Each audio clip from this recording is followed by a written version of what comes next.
presentation and coming to the conference. I and we really appreciate it.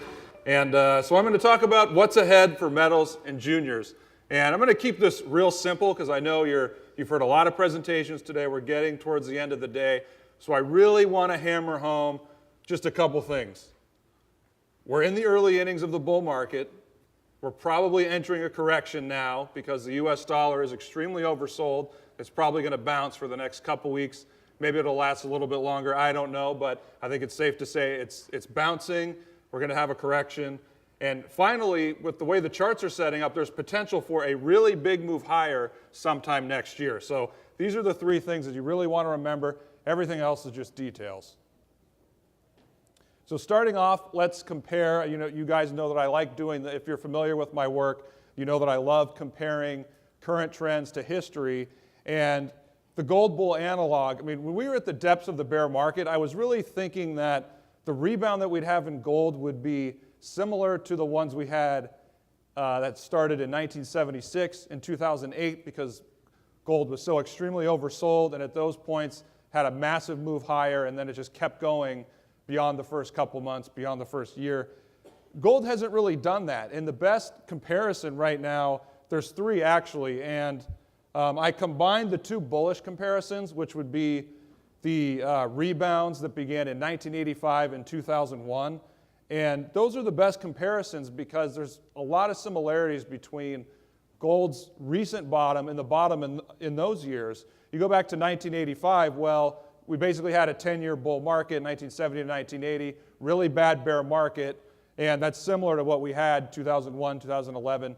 So there's a similarity there. Now, with respect to the low in 2001, there was the bear market. That bear market was also very long, and valuations as far as comparing gold to comparing gold to stocks, comparing gold to the monetary base, all these things showed that gold was really at a low point as far as its valuation relative to these other assets. So those comparisons make the most sense to me. Now, just for the sake of being bearish, the 93 to 96, if gold is not going to take out 1375 and make that run, if it's not going to happen in the next year or so, then maybe it's following the 93 to 96 comparison. I don't believe that's going to happen, but look, we have to keep all possibilities on the table. But I do think that it's following the 85 and 2001 rebounds, and I combine them into one line so it's easier to view. And as you can see, we're right about at the time where those rebounds started to take off. Now, silver's bull analog chart is a little messier, so to really convey the message, I like focusing on the bear analog chart. And here I've charted the longest bear markets in silver, and a couple of the bear markets, I stopped them at the point where the bull market really started to take off and just go higher and higher and make higher highs without being interrupted.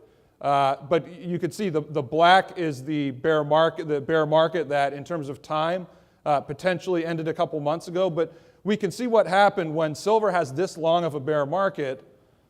Look at the rebound. It's only happened 3 other times, but look at the rebounds that it had in the next 12 to 13 months.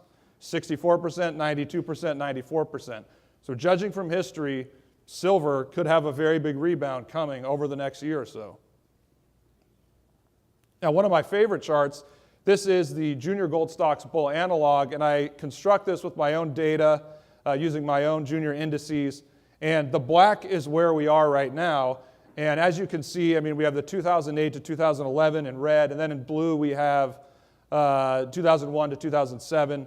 The line that goes higher, that's if you went into silver stocks at that point there in 2004.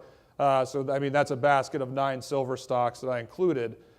So we can see that we're at about 3.2 times right now. Are we going to get up to 14x in the next year? Probably not, but who knows? It could happen in 18 months, maybe 2 years, if we see the big breakout in gold.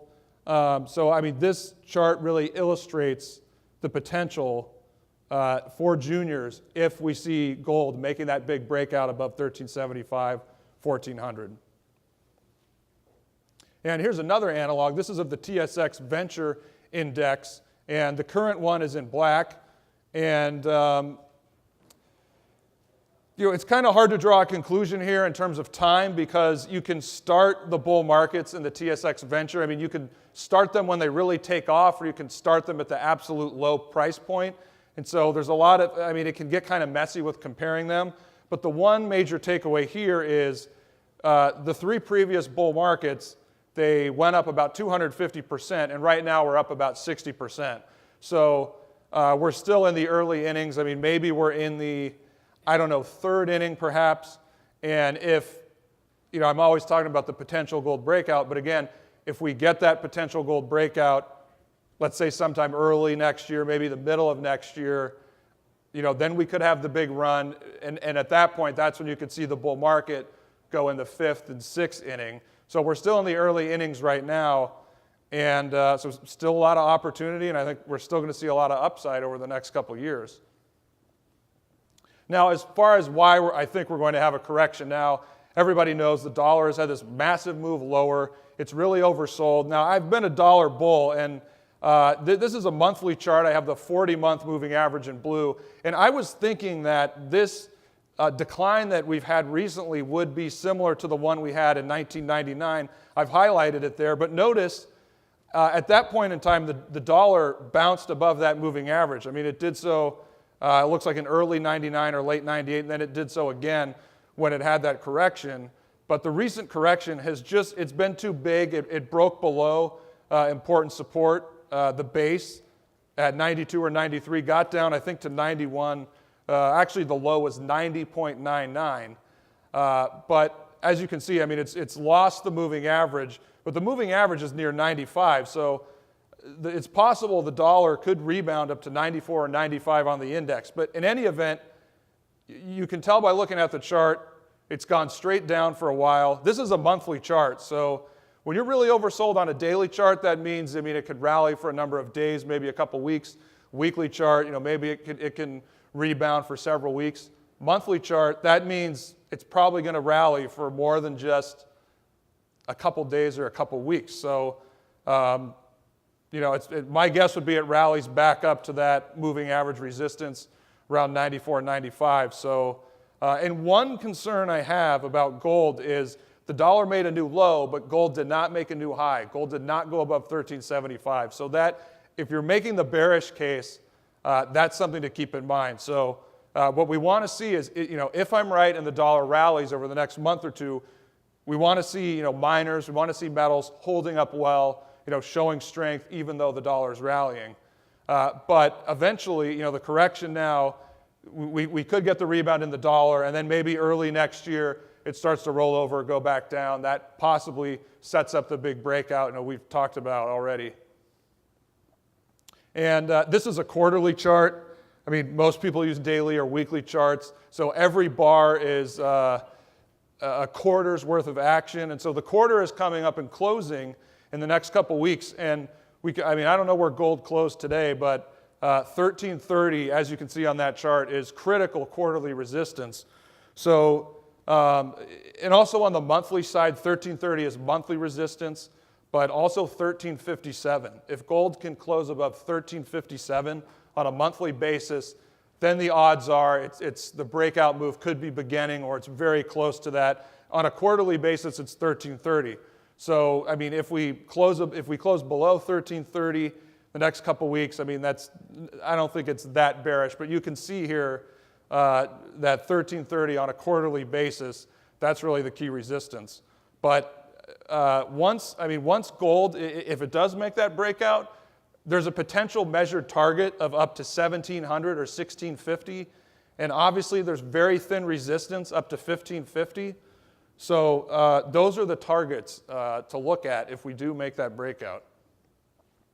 As far as silver on a quarterly basis, $19, you can see that's the key level. Looking at a daily or a weekly chart, I think it's 20 is more of a key. But look, if gold makes that breakout and gets above 1375 or 1400, silver is probably going to follow. And silver has upside up to 26 or 27, and that's just based on the technicals. And that aligns with the analog chart I showed you at the beginning that talked about the historical rebounds after major bear markets. So there's a lot of upside potential for silver also. And looking at where the miners are, I mean, they're still basing for, I would say, a breakout in 2018. I mean, we had a nice move over the last 2 months. I wish it would have gone a little bit higher and got up to those resistance lines. But I mean, it looks to me we'll probably correct for a little while, and we'll see. I mean, no breakout here is imminent, but it could happen in early 2018, maybe the middle of 2018. But these charts are setting up for a massive move higher. It's just the question is, when is that move going to start? I think it's at the soonest, I would say early 2018. At the latest, I'd say maybe 9 to 12 months from now, but who knows? That could be conservative. But again, this is a very bullish setup. We just have to be patient. It will break out at some point.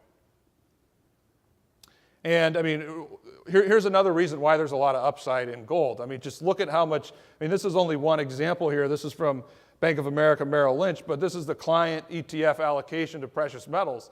I mean, just go back 5 years and look where that was, 9%. And I think at the peak last year, it got up to 2%. So during the bear market, I mean, just all this money left gold, and I mean, look where this is now, and gold got back to 1,300, 1,350. So even just a little, I mean, if this thing goes up to 3 or 4%, that probably would be enough for gold, I would think, to get to 1,550 or maybe a little bit higher. Now, here's another chart. We have commodities against stocks. And you may remember in 99, 2000, there were people like Mark Faber who were talking about how commodities were the cheapest ever in real terms. And we had a great move in the last decade, but it's right back down to that level. So commodities relative to stocks are at an incredible value. Even Jeff Gundlach, he did a presentation yesterday or the day before, and he was saying the same thing. So, I mean, we're in the right space, we're in the right area. The 5 to 10 year outlook is very good.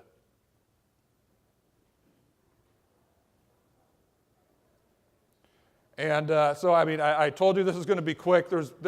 Again, I'm going to hammer home the 3 things. We're in the early innings of a bull market.